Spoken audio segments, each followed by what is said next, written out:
9 నెలల పాటు అంతరిక్షంలో ఉండి పాపం అసలు వస్తారో రారో అనుకున్న తరుణంలో అది కూడా ఇద్దరే ఉంటారు కదండి అందులో.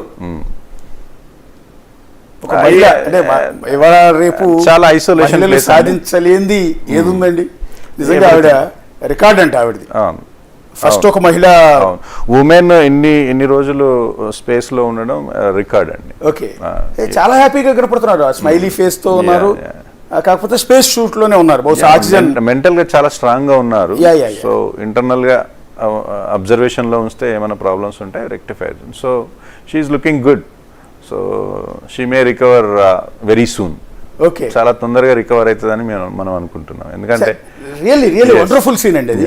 ఆవిడ బయటికి రాగానే బేసిక్ గా డేలా పడిపోయి ఉంటారేమో అనుకుంటాం. సహజంగా ఎంత యాక్టివ్ గా ఉన్నారు చూడండి. బచ్ విల్మోర్ కూడా అంతే యాక్టివ్ గా ఉన్నాడు. ఇద్దరు యాక్టివ్ గానే ఉన్నారు. అంటే వీళ్ళిద్దరు 50+ లో ఉన్నారండి. బచ్ విల్మోర్ సునీత విలియమ్స్ కంటే ఎక్కువ, 61 years. 61. Sunita Williams 58 years. 58. Real life లో ఒక ఏజ్ వచ్చిన తర్వాత ఏవి సాధించలేకపోయామని చాలా మంది దిగులు పడిపోతూ ఉంటారు, టెన్షన్ పడిపోతూ ఉంటారు. ఇక్కడ అంతరిక్షంలో 9 నెలల పాటు ఉన్న బచ్ విల్మోర్ వయసు 61 ఏళ్ళు, సునీత విలియమ్స్ వయసు 58 అండి. 8 ఇద్దరు పిల్లలు ఉన్నారు ఆవిడకి. సో మాతృమూర్తి ఆవిడ అంతరిక్షంలోకి వెళ్ళి పిల్లలిద్దరిని వదిలిపెట్టి అంతరిక్షంలోనే 9 నెలల పాటు ఉంది. బహుశా ఈ 9 నెలల పాటు సునీత విలియమ్స్ ఆవిడ తన భర్తతో పిల్లలతో డైలీ ఇప్పుడు వాళ్ళు రీసెర్చ్ చేసే టైం కొంత ఉంటుంది, మరికొంత టైంని వాళ్ళ పిల్లలతో మాట్లాడడం, మ్యూజిక్ వినడం, ఎక్సర్సైజ్ చేయడము, వీలైనప్పుడల్లా ఫ్రెండ్స్తో మాట్లాడడం, ఇవన్నీ జరుగుతూ ఉంటాయండి. ఎందుకంటే వాళ్ళు కూడా మెంటల్గా ఐసోలేషన్లో ఉంటారు కాబట్టి, సింగిల్గా ఉంటారు కాబట్టి ఇవన్నీ చేస్తారు. ఎంటర్టైన్మెంట్స్, మ్యూజిక్ వింటారు, ఎక్సర్సైజ్ చేస్తారు. ఎందుకంటే మజిల్ పవర్ పెంచుకోవాలి, జీరో గ్రావిటీలో మజిల్ పవర్ పెంచుకుంటే బాగుంటుంది. ఫ్రెండ్స్తో మాట్లాడతారు, ఫ్యామిలీతో మాట్లాడతారు, ఇంకా కొన్ని రీసెర్చ్ యాక్టివిటీస్ కూడా చేస్తారు. అంటే బేసిక్గా 9 నెలల పాటు వాళ్ళు ఫుడ్ ఏం తీసుకుంటారండి అక్కడ? ఫుడ్ వాళ్ళకు క్యాప్సూల్స్ ఇస్తారండి కొన్ని. సో వాటర్ ప్యాకెట్స్ ఉంటాయి, ఫుడ్ క్యాప్సూల్స్ తీసుకుంటారు.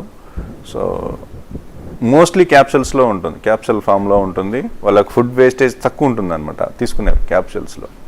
ఓకే, ఓన్లీ క్యాప్సూల్ రూపంలోనే? క్యాప్సూల్ రూపంలోనే తీసుకోవాలి వాళ్ళు. సో ఫుడ్ వేస్టేజ్ చాలా తక్కువ ఉంటుంది అనమాట. ఎందుకంటే మనకు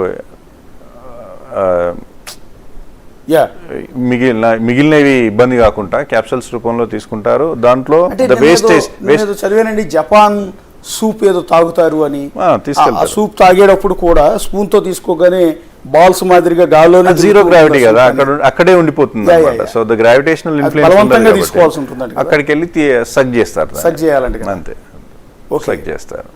అది బేసిక్గా ఇంకొకటి ఏదో చెప్పారండి. ఇప్పుడు వీరు అంతరిక్షంలో ఉన్న ఆ పీరియడ్ మొత్తం వీరి నుంచి వచ్చే వేస్టేజ్ మీరు అన్నట్టు, అది టాయిలెట్కి వెళ్ళినప్పుడు కానీ లేకపోతే యూరినల్స్కి వెళ్ళినప్పుడు కానీ దాన్ని మళ్ళీ రీసైకిల్ చేసి వాటర్ కింద కన్వర్ట్ చేస్తారంట కదా? వాటర్ని చేస్తారండి, వాటర్ని చేస్తారు. టాయిలెట్ని ఏం చేయరు, వాటర్ని చేస్తారు.